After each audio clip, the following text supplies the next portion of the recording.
Thank you for joining us today. It is the top of the hour. It is time to get this webinar started. And thank you for joining us. Today's Go Global webinar series is going to all be about European supply chain solutions and online opportunities.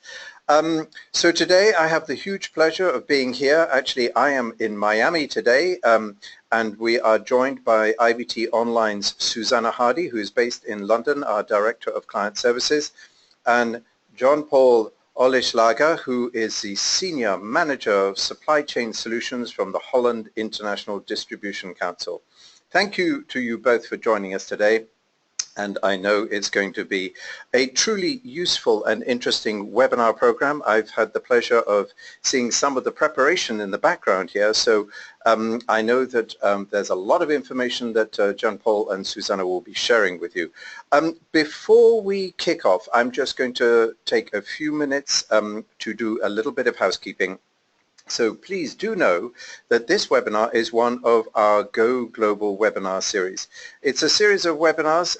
We've been doing this for some 2 years now, and it's all been managed successfully by Susanna and her team on the Global Webinar Program.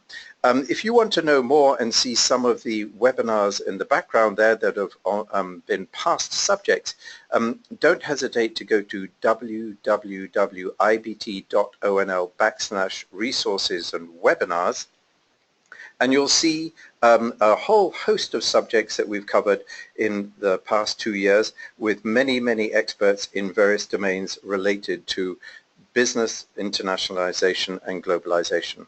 This webinar will be approximately 45 minutes. Okay, a brief introduction by myself, which is what I'm doing now. I'm just going to lay out the program. Then I'm going to hand over to Susanna and John Paul for the really interesting stuff, and they will present on the subjects that have been entitled here, European Supply Chain Solutions, as you know, and as you can see, John Paul is an expert. That's his background, and certainly I've had the pleasure of meeting him and knowing him, discussing it over a number of years, and can tell you he knows everything that there is that we need to know about that. And then over to Susanna on the online opportunities.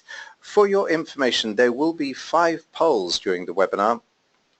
We will see them as they come along on the pages, so I ask you please, as you're sitting back and relaxing and enjoying, from time to time I'm going to be calling you to come and participate and join us. There is also time for questions. This will be at the end. Now on your screen as you're looking at it, and please don't hesitate, you'll see a plus sign with questions. Open up that box, share your thoughts, your views, your questions with us, and we'll get to them at the end. There is a chat box as well, so don't hesitate to use that. If you would like to chat about a particular subject that is being discussed or share your views, please do not hesitate to do so.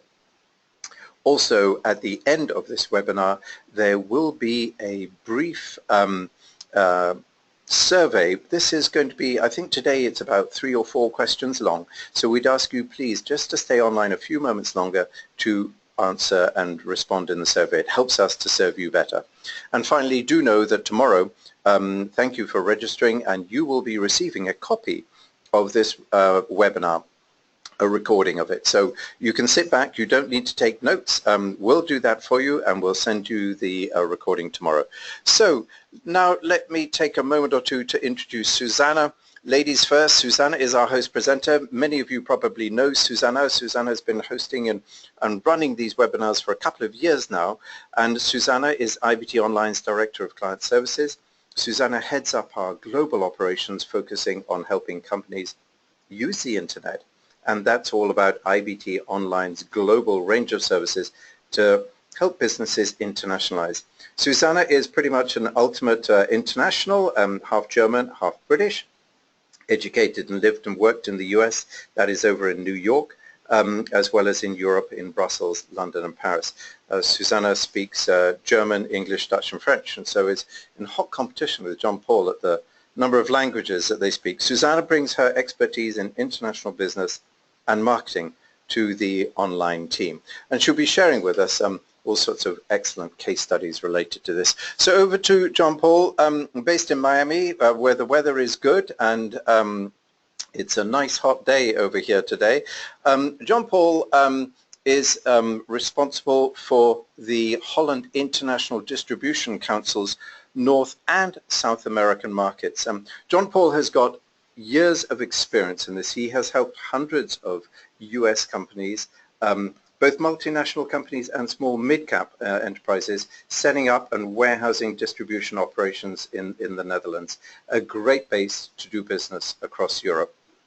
Before joining the HIDC in 2007, John Paul had a number of positions, and these are in the fields of business development, so he knows the practical side, the side of getting the job done. And during this period, he lived in the Netherlands, Hungary, and South Africa. John Paul studied in public administration at Leiden University in the Netherlands.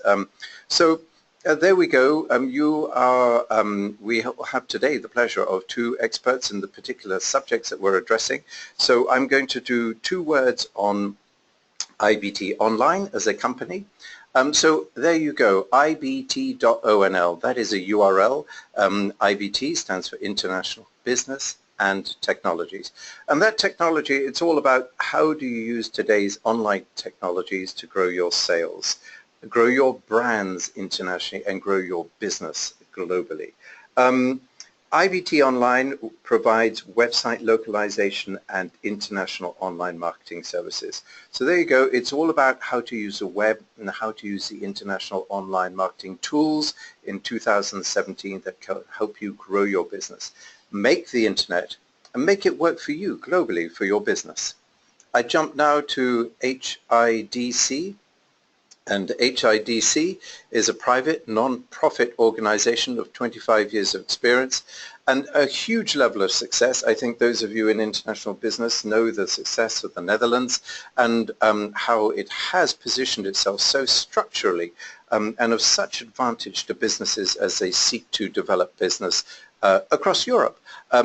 Focused upon exporters from Asia, North America, Europe, the point of entry to European markets from a supply chain perspective.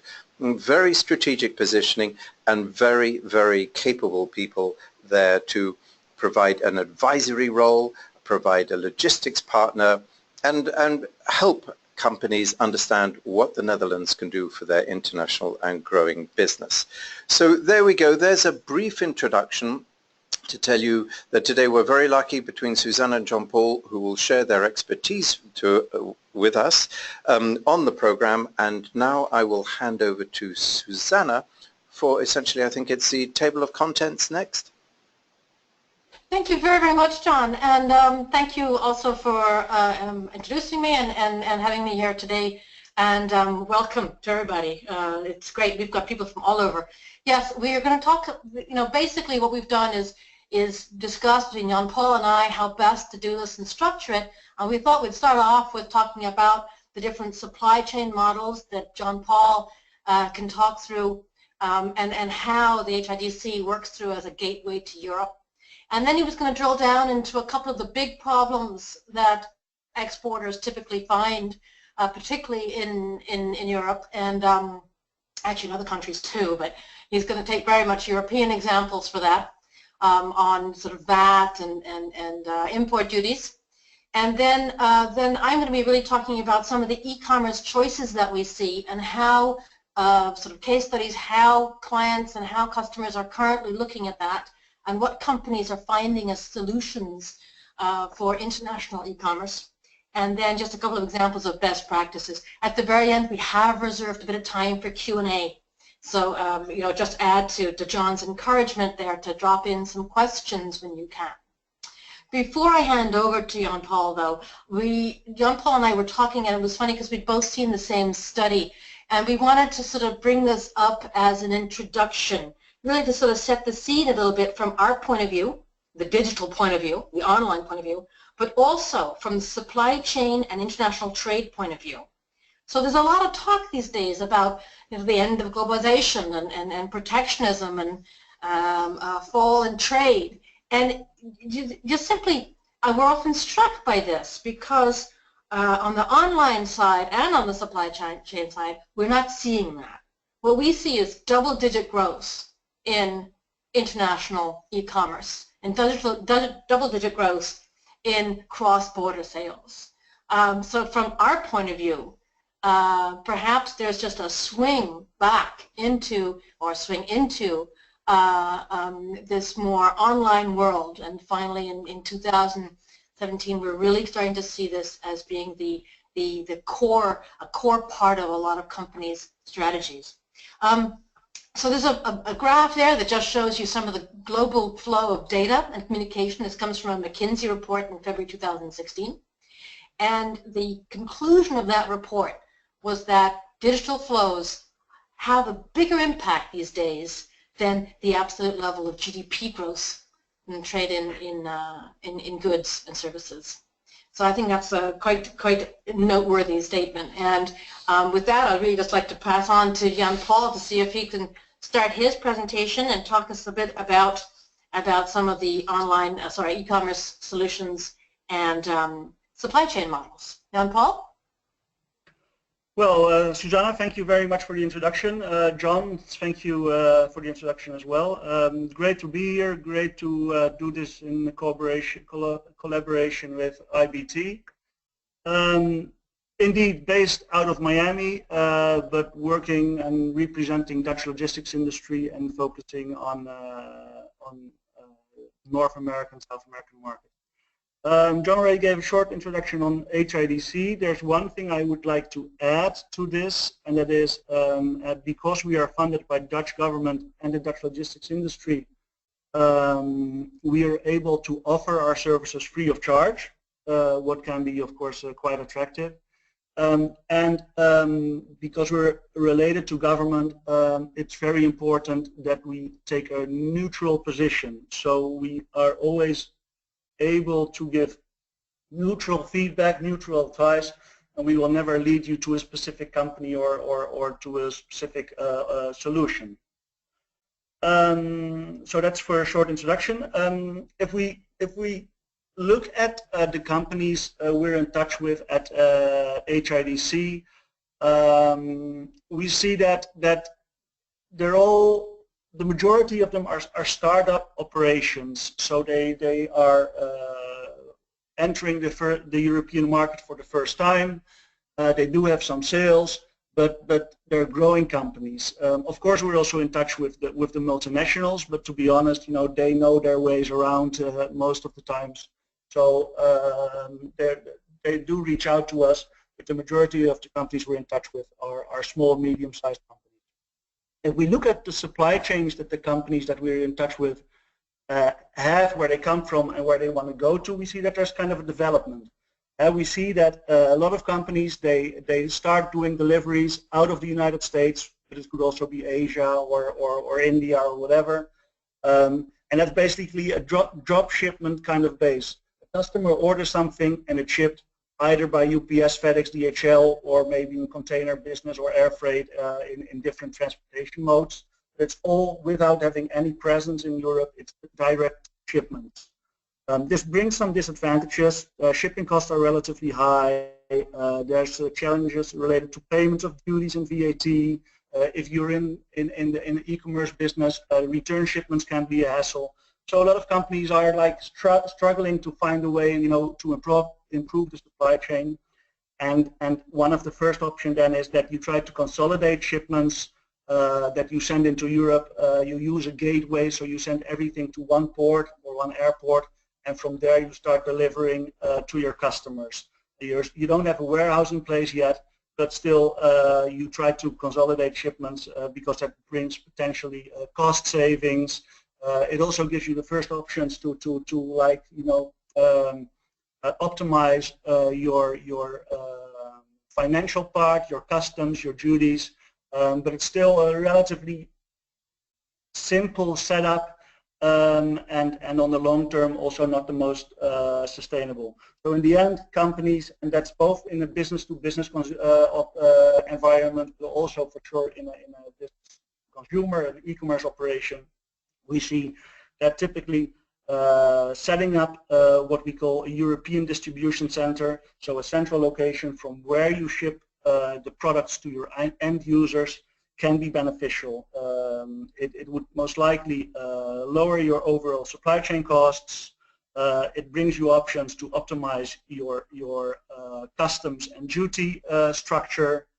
You can offer different shipping terms, or can be attractive for your customers. Return shipments is easier. So it brings a lot of benefit, but indeed, you know, there's some homework that needs to be done in order to be able to get this started. Can we go to the next slide, please? So basically, what we always say, a supply chain is, or at least should be, a business enabler. If you do it well, if you do it properly, you can optimize your lead time, you can optimize your cost, you can have a lot of flexibility in your supply chain, reliability in your supply chain, you can bring additional services to your customers. So it brings a lot, but it needs to be done properly, and of course every aspect has its pros and cons. You can have a very, very fast supply chain, but cost would be just too high. You know, there's different things that are connected in those elements, and the challenge is to see what's now the optimal solution for us, for our operation, and that's where from HIDC side we can potentially help you out. Next slide, please. Jan Paul, can we perhaps do a poll just at the end of the slide? Please, absolutely. Look, it's poll number 1, so please, everybody reach for your mice. Get ready, here we go. I'm going to launch this. This poll is, do you currently export to Europe? So there you go. If you are in Europe, perhaps in the United Kingdom, that means perhaps so intra-border, that means across, so to other European countries. And the questions are, is this yes via a warehouse in Europe, via direct shipments? Yes, but not satisfied with our supply chain or thinking about it. So let me give you some results. The lead here is 40% via direct shipments and 38% thinking about it. And there's 20% saying via a warehouse in Europe. So that's it. I think I'm going to shut this poll down, but as I do so, I'm going to go, here we go, the close of this first poll, and I thank you very much indeed. Well, it's interesting to hear the results from the poll. There's enough for us to do, I guess, from HIDC side. So looking forward to get in touch with you guys. The first few slides I will just focus on ports, airports, like the physical flow of goods into Europe. What's interesting to see is that if you compare Europe to like for example the United States, it is relatively easy. There's 3-4 main ports: Rotterdam, Antwerp, Hamburg, Bremen, that are basically the main ports of entry, but also main ports of exports, and those 4 take the majority of the goods. If you would compare that with like United States, where there's a lot of different ports, East Coast, West Coast, much more options to choose from, and you know, potentially making things more complicated. Europe is relatively simple. Inbound, there's 3 main ports, and the majority of the goods entering Europe all go via those 4. Can we go to the next slide? The same applies for the air cargo. If we look at the main air cargo airports in Europe, it's Frankfurt in Germany, Charles de Gaulle, Paris, Schiphol, Amsterdam, London Heathrow. Those 4 are, you know, together over 60% of the total inbound flow. So also there's not too many options. Of course, there's you know, it's a relatively large geographic area, but again, compared to the United States, you know, it's quite small. And of course, the big advantage is that there's so many people living in that part of Western Europe. If we combine Germany, France, UK, Benelux, that's already like 400 million people living in that relatively small part of the continent. What makes shipping and logistics relatively easy. Can we go to the next slide, please? So if we look at the inbound, how to get your products into Europe, another option, of course, and is specifically important for the direct shipments, so direct from the United States or from Asia to end users using parcel. There's two things I would like to mention on this one. The first thing is in Europe the landscape is very different if you look at parcel shipments compared to the United States. There's in the US it's of course it's UPS, it's FedEx, US Postal. Those three are basically, they cover the whole of the continent of North America. The service level is relatively the same. So 8 out of 10 or 9 out of 10 companies in the US are only working with those guys. If we look at Europe, it's much more complicated. Besides the UPS, FedEx, we also have DHL, which of course one of the biggest global players. We got TNT, what is actually now part of the FedEx organization. But besides that, we have a lot of other companies that are excellent players. A company like DPD or GLS, what are excellent players who have a very good service throughout Europe on parcel deliveries that are not really known to most people in the United States. So shipping your parcels to Europe or within Europe is different, and that's a thing that people should be aware of if they want to enter the European market. More on the rest of this slide, we see that the main hubs of the leading integrators are also in the western part of Germany, in Belgium, northern part of France. So again, it's the same area that we just discussed, where the main ports are, where the main airports are, and what of course is where the biggest part of the population lives. What is very important, I think, to realize if you want to set up in Europe is, and that's the bottom line of this slide, the location you choose where you set up your operation, and that can be your own operation that you run yourself, but it can also be an outsourced operation, or the gateway you use if you want to ship direct shipments. The location you choose is very important from a transportation perspective, your inbound shipping cost, your outbound shipping cost, but also from a service level, and also the inventory level you need to keep. So location is crucial and of strategic importance for your potential success in Europe. Can we go to the next slide, please?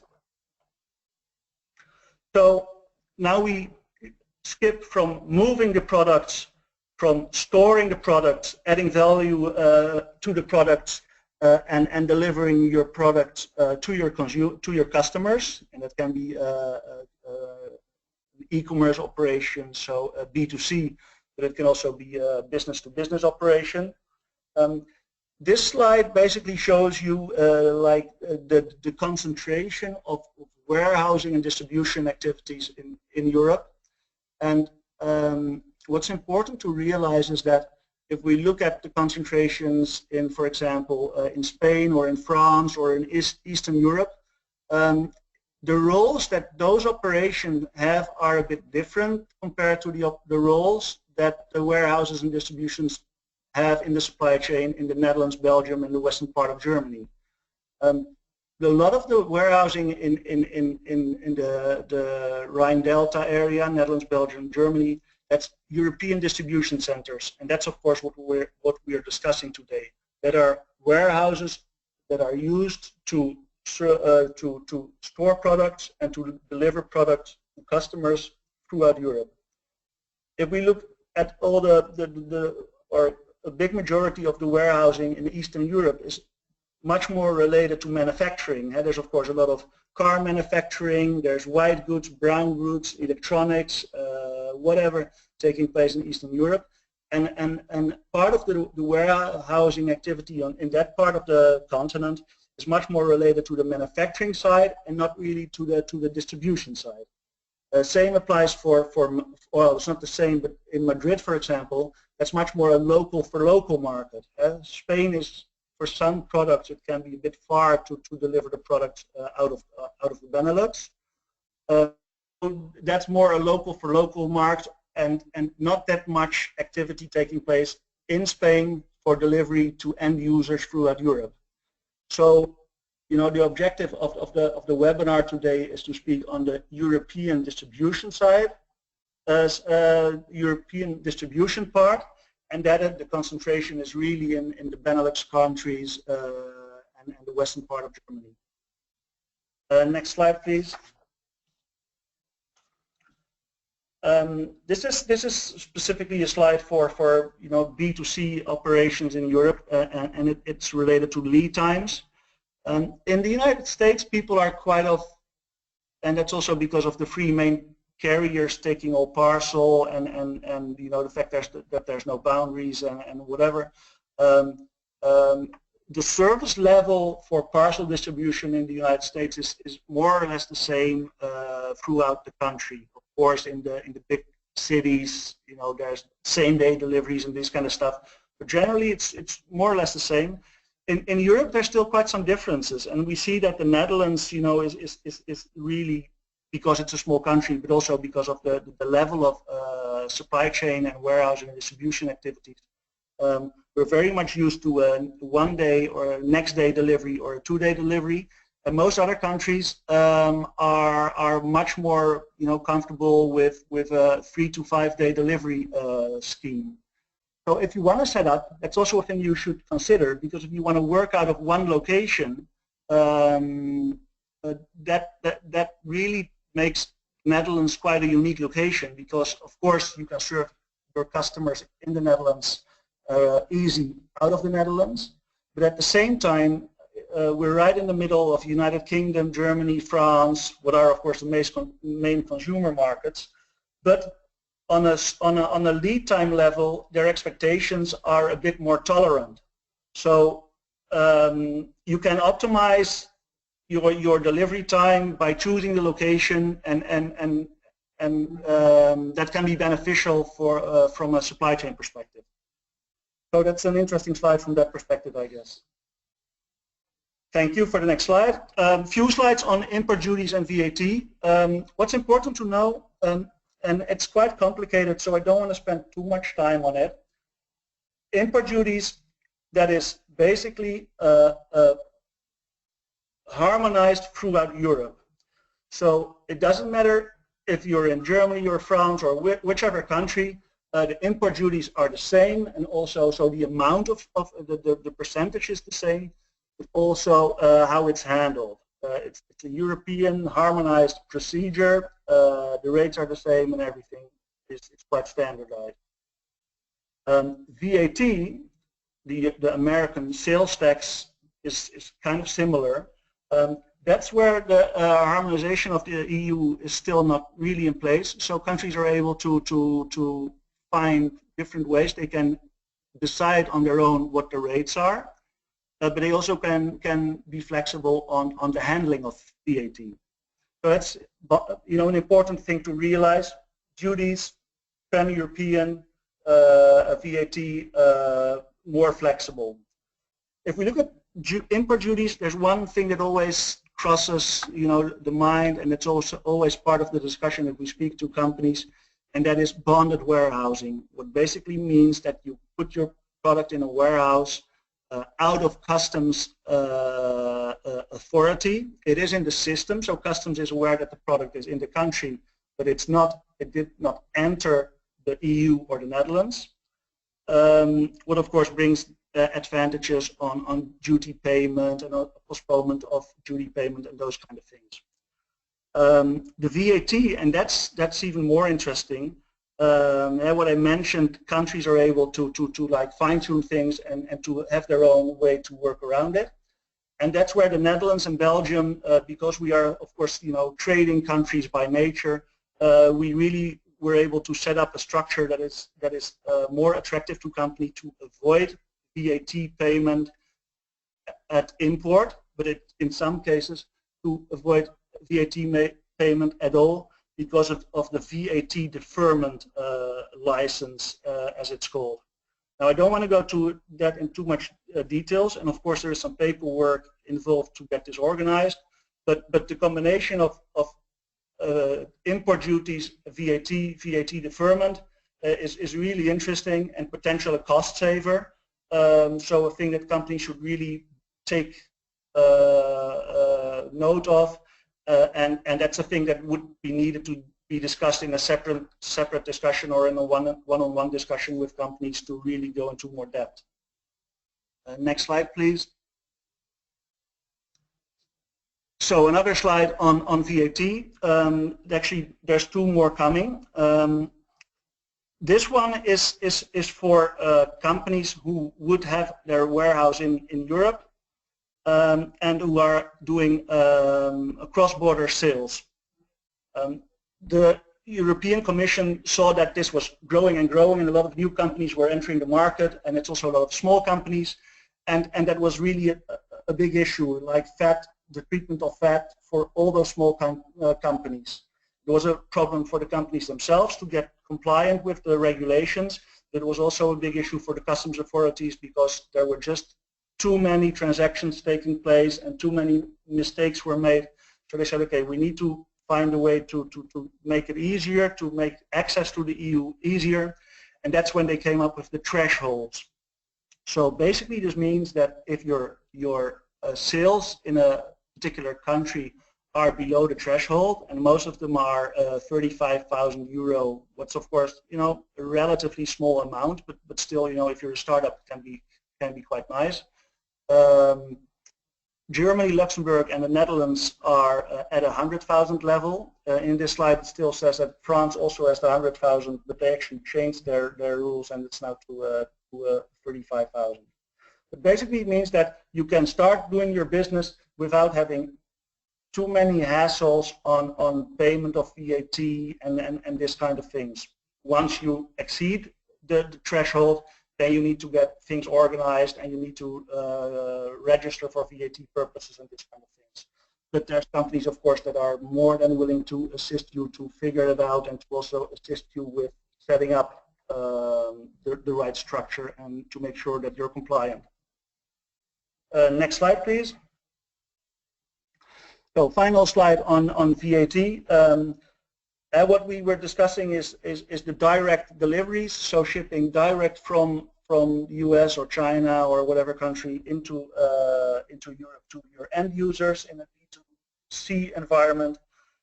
Again, the hassle for customs, the hassle for shippers, the hassle for receivers was becoming such a big thing that they made a way to make it easier, and that's that they started working with the minimum amounts. So if you ship, that's the second line is in this slide, if you ship from a non-EU country to your customer with a parcel carrier and the rate of the product is below 22 euros, then you're not entitled to pay import duties and VAT. What's of course, you know, for particular products can be very attractive. Well, you can see the other two lines.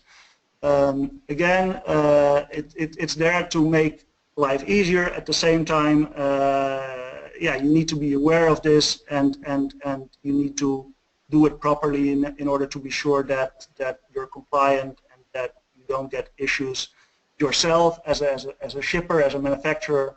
But also your customer can be quite upset if he thinks that he's going to receive a product without shipping costs to be paid or duties or VAT to be paid, and he finds out that he is still liable for the payment. They'll get return shipments and this kind of issues. So a lot of things that are really important to take note of and to be aware of, and you know, it's not that easy, but it can be done. Next slide, please. Well, Jean-Paul, before we do that, can I just introduce poll number 2? I want to say at this stage, you know, thank you. There's a lot of really useful information. I'm also having questions coming in about can we have a copy of the slide deck, please? I do repeat, on Friday, tomorrow, you will receive a copy of this. But please, are you ready? We're going to launch poll number 2. Here we go. This is all about what is your main export challenge for exporting to Europe? So is it all about distributors? What about shipping costs? What about good warehousing and distribution regulation? And as Jean-Paul touched upon, what about all of those duties and VAT, of which there are solutions? Right, let me give you some feedback. Actually, the interesting one here is, guess what? the single most important thing people are saying, the main challenge is import duties and VAT. Well, can I encourage you to take contact with John Paul and some of the slides that he's showed there. Number 2 is distributors. I mean, that is it, regulations as well, but I'm now going to go and try this. Here we go. And as we close the second poll and go, there we go, and thank you very much indeed for contributing to it. Yeah, so this is only a wrap-up slide from my side. What I already mentioned, it's an interesting market. It's very different than the United States. You need to do it well because it is a business enabler, and it can make your business, but it can also break your business if you don't do it well. It can be done. HRDC with assisted hundreds of companies over the past couple of years. Past decades, and please don't feel too small. Yeah, I can imagine also because of the last line that there's a lot of Fortune 500 companies, but please don't feel too small. We've assisted numerous companies that started sending 1 pallet or 2 pallets or maybe 2 containers a year, and that although they thought that it would not work because of the scale, who in the end were really successful in Europe. So we're there to help, and please don't hesitate to reach out to us if there's any questions. So now the good thing is the second part or the second challenge just mentioned was more the commercial side. You know, how do you find customers? How do you find distributors? So that part is now taken care of by Susanna. So Susanna, it's all yours. Thank you, Jan Paul, and a great presentation. I really like this picture of you with the halo, by the way. It's not me, yeah? It's not me. You shouldn't say. It looks like. There you go. I just wanted to just bring us back to remember that first slide we looked at when we talked about the amount of online business and cross-border business and online sales that are going on at the moment and trade.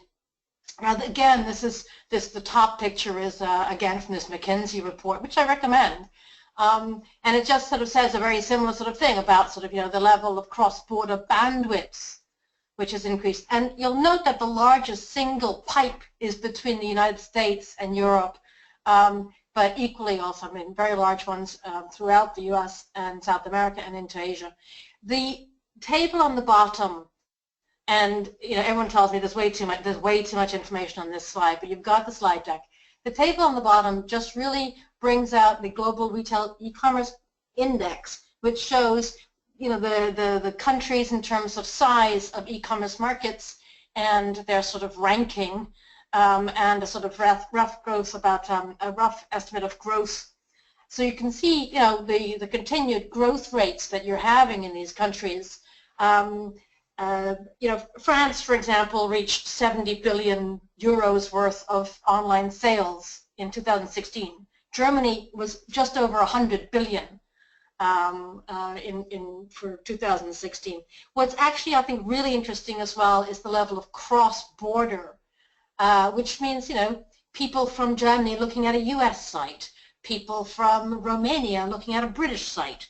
You know, it doesn't always have to be direct neighbors. There's an interesting little stat that I was looking at earlier, which was just showing the effect of the fall of the pound. The pound is down, and particularly in the last quarter of 2016, cross-border sales into GB are up 23% alone, just in one quarter. So this sort of sets the scene for what we're going to talk about now. Sort of what we see really in terms of e-commerce choices that we have, that companies take. There's several different types, and we would break them into sort of four different types of strategies. The first, I guess, is really perfect for just beginners, people who have perhaps small items or small companies and are just beginning in the expert side, and that is basically online malls. That's Amazon, Alibaba, Zalando in Germany. These are Rakuten in Japan. These are all sort of big online, what we call online malls. The big disadvantage, no brand development.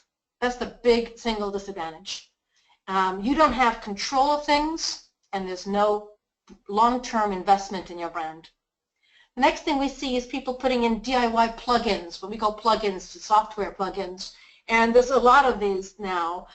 Some of them began life as very differently. I mean, WordPress began life really as a blogging software, but now has quite a few of these plugins to take in.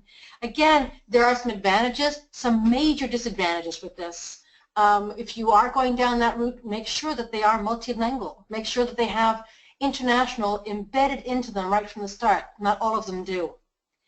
The other thing that we see very frequently is companies leaving their e-commerce up to their distributor. That makes sense. I mean, that's when you employ a distributor. He's supposed to know that local market. Again, it has some major inconveniences. Notably, your distributor then controls your brand, and the development of your brand is linked to the development of your distributor. So what we find as sort of a solution to those three structures, and offers its own structure as well, is to have your own website, a localized website, and you can enable that with an e-commerce platform or not, depending on how you like it. And I'll get on to more detailed subject about that when later on in the presentation. Yeah, Susanna, thank you. That's interesting. And take control sounds almost sort of like a Brexit thing there, but take control. Well, here you go. Please, I've got another poll. It's poll number 3. Are you ready? I'm launching this now. Do you have localized websites for your export market? So how are you handling it from an online? Look at domain names. Are these registered? Are you talking about translation with native speakers? And is everything mobile m-commerce? People talk about m-commerce. So please share us your opinions, search engine optimized, and how about active and relevant social media? All very important. Now, let me give you a little bit of feedback. We've got domain names registered, so people are doing the right, that's at the very beginning of the process, yes, and translated, yes, and mobile enabled, 37%, 37% say SEO. The big one is people clearly have understood the importance of domain names, and they're doing that. So with that, I'm going to try, can we use this horn to go, yes, that works this time. So I'm closing that poll. And again, we will be sharing this information with you tomorrow. Thank you. Susanna. Great sound, John. Thank you. Right. Sorry about that. Thank you. I just wanted to sort of lay out very quickly what we mean when we talk about localized websites. I've tried to break it down into sort of 10 little steps. And here we go. So, obviously the first is to have very country-specific content. So, your units of measurement. Your currency. If you've got a UK website, you got to put in pounds. If you've got a US website, you put in dollars. That's obvious. The second thing is just to put a little bit of country-specific design in there, or at least be very aware that your design doesn't always work globally. That your design could have implications for what people see. The third point is just multilingual navigation, so making it really easy to switch from one language to another. So, hi, I'm Norwegian. I go on your website, on your big home website, and I find the Norwegian flag. I can go and understand what you're talking about. Then the next one that we talk about very frequently is geolocation. That's a big topic all on its own, and it basically allows you to identify where someone is coming from their IP address, and therefore immediately offer them the site that you think would most cater to their needs. Mobile-friendly design, and I was glad to hear that so many of you integrate that into your websites now. This is incredibly important. It's absolutely clear. There are a lot of countries, for example, in China, in the Southeast Asia, where you would create, a lot of websites are created from the very start, mobile, and then transferred onto a PC. I was reading a statistic the other day, 86% of online searches from business in Scandinavia and Sweden are done from mobile. So, these are really important things. The next is something called content management systems. That's the sort of software that you use to build to build websites on, and it's really important to choose the right one. If you choose the wrong one and it's not good for international, multilingual, it gets very messed up. So be very careful about your CMS. The seventh one that we would note is hosting. Where you host is important about speed of upload and download, and that is quite important. We often start off projects by just setting up the hosting side for clients. The next that we would highlight are regulatory requirements. Again, this is something that we're going to see increasingly, we think, in 2017-18 as cybersecurity becomes a hot topic no matter where you are, and anyone looking at the European markets has to be extremely aware of what's going on and how they can be compliant and latest compliancy rules across Europe. Know that they are being enforced. Domains, and I was happy to hear on the poll that many of you are buying and owning your domain names. These are not expensive. They're like, $18 a year. And it's important. It gives you a lot of flexibility, a lot of control over your brand in the long term. So even if you don't develop the site this year, at least nobody else develops it or owns your brand elsewhere. 10th that we would say finally is marketing your site. And I've put it as social media, but really it's about marketing and international marketing. No good having a website if you don't actually market it. And I just gave you a little hint there. If you're looking about registering your domain names, there's quite a good website, which is registry.in home, where you can find them all. So, and if you have any questions about your domain names, let us know. We can help on that.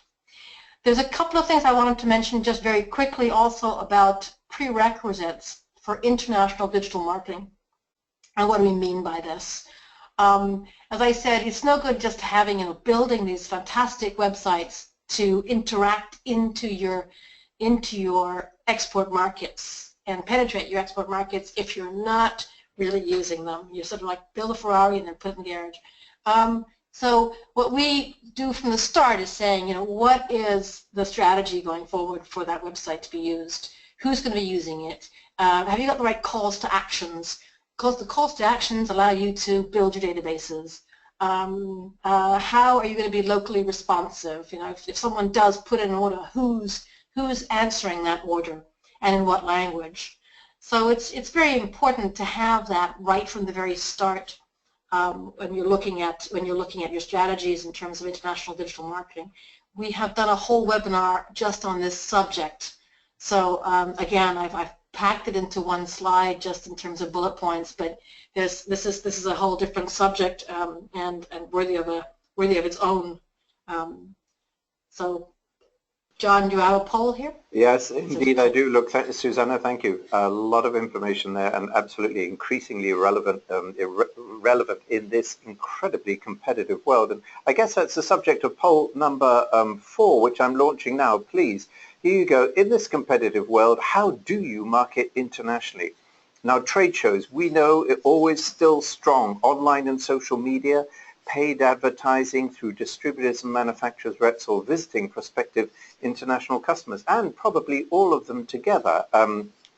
So let me give you some feedback. I'm getting 50, the strongest one up here at the moment is saying 68% are saying online and social media, 58% international trade show. It's a good, strong mix. Visiting prospective customers always has got to be key, and 50% are saying that they're doing that. And I guess, what do we say? It's a lot of work, and you've got to do them all. So thank you for that. I love that sound. Okay, there we go. And I'm going to close this poll and say, Susanna, back to you. Thank you very much, John. I wanted to just highlight a couple of things that come up very frequently for our clients. The one is finding good local distributors. And we've got a lot of case studies on this. We've done a lot of work on this. There is a very, very strong correlation between having a local website and getting fantastic distributors. And I guess it comes down to sort of, the best distributors are the ones who are actively looking and who are very web savvy, and they find you. And if you've got a local website, then they know that you really care about their local market, that you care about their sales program, their marketing ability, and therefore are more likely to reach out and contact you and be more enthusiastic about you. So we've seen this very significantly, very consistently across our client base. Just saying, you know, if you're looking for a distributor in a local market, get a local website, flag it up, and launch it on social media. It has a tremendous effect. It's also a fantastic way of looking at trade shows, by the way. If you're looking at trade shows, then the distributors come to you with that. I wanted also to sort of say another thing that we find very much in terms of best practices. This is really about brands and what does it mean to sort of control your brand.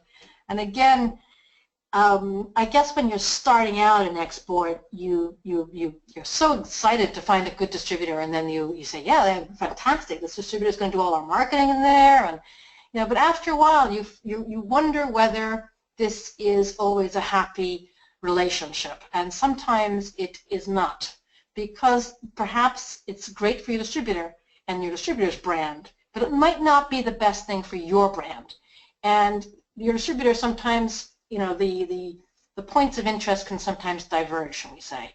So you'll find that, you know, suddenly your top product with top price is listed right next to a competitor at a different price. And so you're wondering who's being promoted here and whose brand is really working hard, and why is your brand suddenly still on that distributor. So in other words, those are the kind of questions that some of our clients ask, and then sort of say, well, in fact, what I could do, if I had my own website in that local market, my distributor could then order via that website.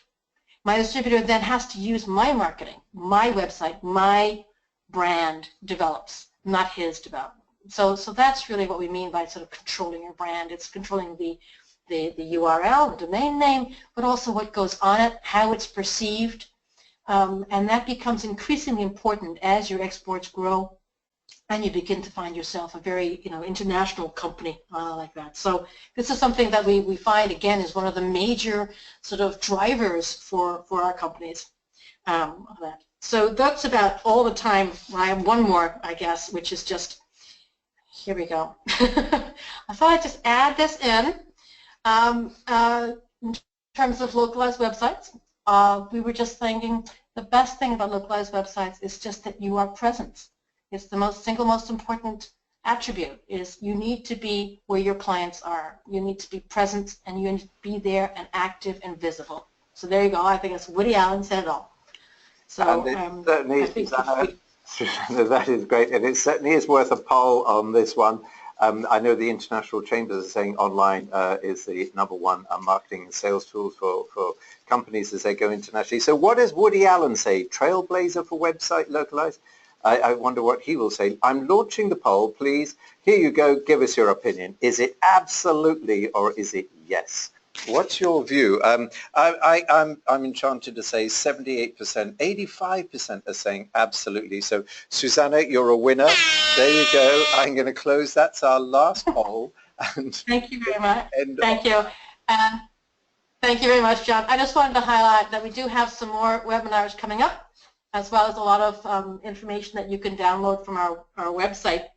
And I'm hoping, I've rushed it slightly, but I'm hoping that we have a little tiny bit of time left for questions. John, do we have any questions? Yes, in fact there are many. We will not be able to, we're late and there are many questions. So please do know again, we will be sending everybody a copy of this. I've been asked 4 times.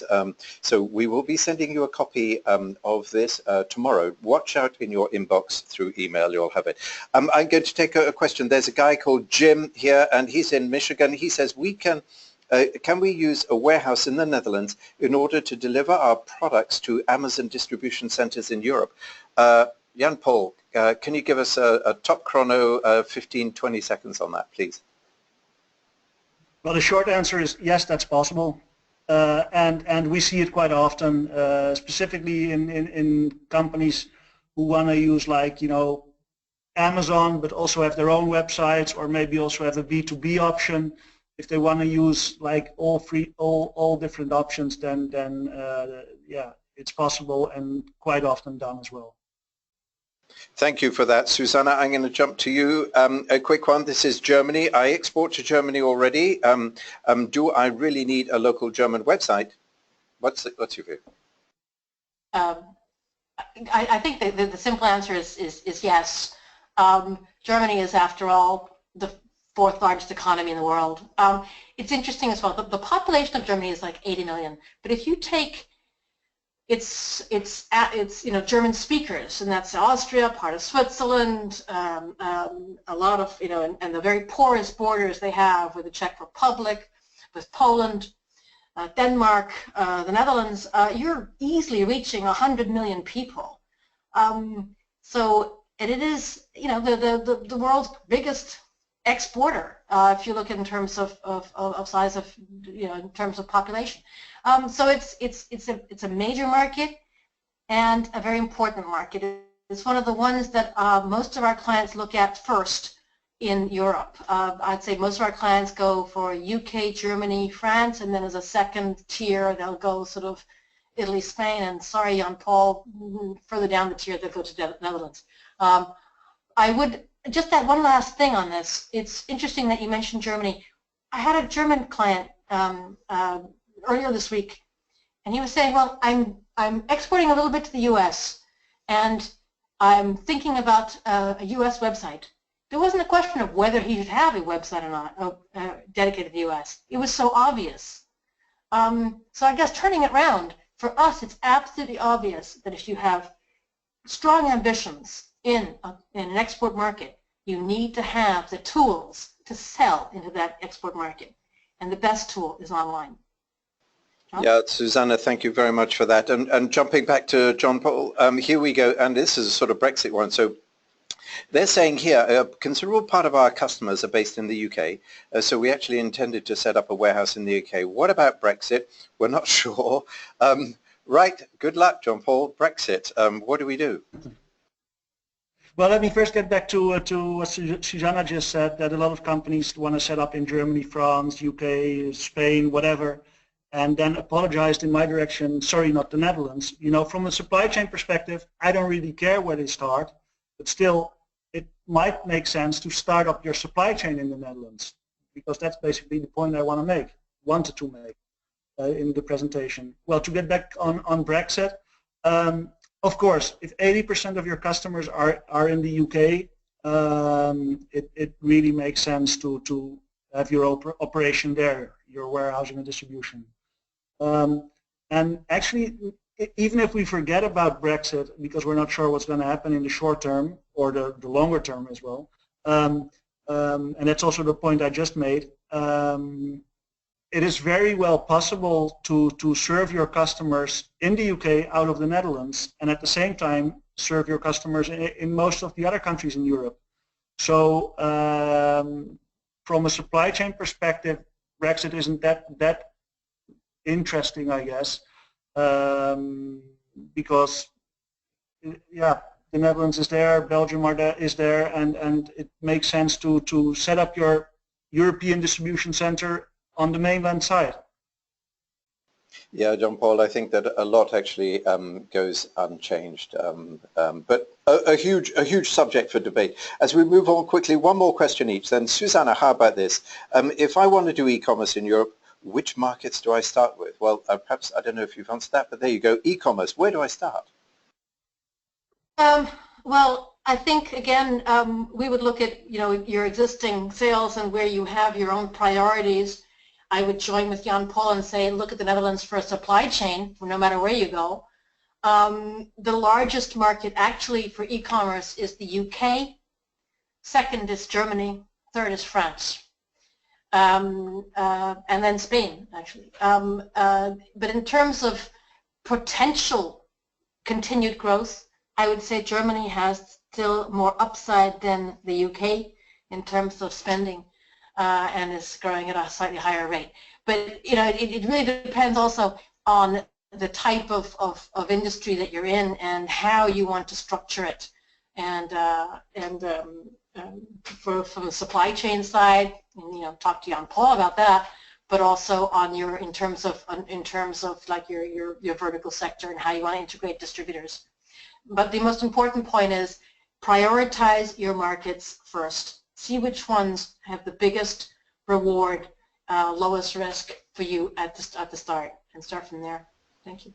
Yeah, well, thank you very much. Look, a last one, Jean-Paul. This one is, and I know this is so topical, I've read a lot about it, final mile deliveries and return shipments organized in Europe. You've got 15 seconds on that. Well, what I mentioned in the presentation, there's so many players that are active in this market, and we see quite often that it's local heroes who do the final mile delivery, and also who take care of the return shipments. So you need local knowledge to set it up in the most efficient way. Thank you so much. And Susanna, you have 15 seconds for this one, which is a huge subject. Do I need social media in Europe? Perhaps you answered that, I don't know. 15 seconds, please. The simple answer is yes. People will look at other languages. They will connect to other things in, say, English or your existing ones, but they really only connect and have the trust that you need for that buying experience in their own language finally. So you need to connect to the right platforms, and they're not always the same. They're not always used in the same way across the global social media world. And we've got a whole other webinar on that, by the way. Thank you. Okay, Susanna, Jean-Paul, look, thank you very much indeed. And thank you to everybody for attending today. Thank you for participating. We hope that you enjoyed the webinar. We hope that you found that there was lots of useful, insightful information and lots of takeaways to help you grow your exports and business online and internationally, and get across into Europe using logistic platforms, the information that was shared today. Do know that there is now going to be a quick survey, so please stay online. Just respond to the survey, helps us understand better the appreciation related to this particular webinar and going forward. And do know, check out your inboxes, that tomorrow you're going to get a copy of this slide deck. It's going to arrive with the recording, links to it, so watch out. Now, I want to say thank you to Susanna and Jean-Paul for doing a really great job. So here we go. That is a round of applause from everybody to Jean-Paul and Susanna to say thank you very much indeed. What a great job. What a great webinar. I wish you all a great day, and thank you very much indeed for joining us today. Jan-Paul, John, thanks very much, and thank you all to all the exporters. Happy exporting. Thank you so much. Thanks.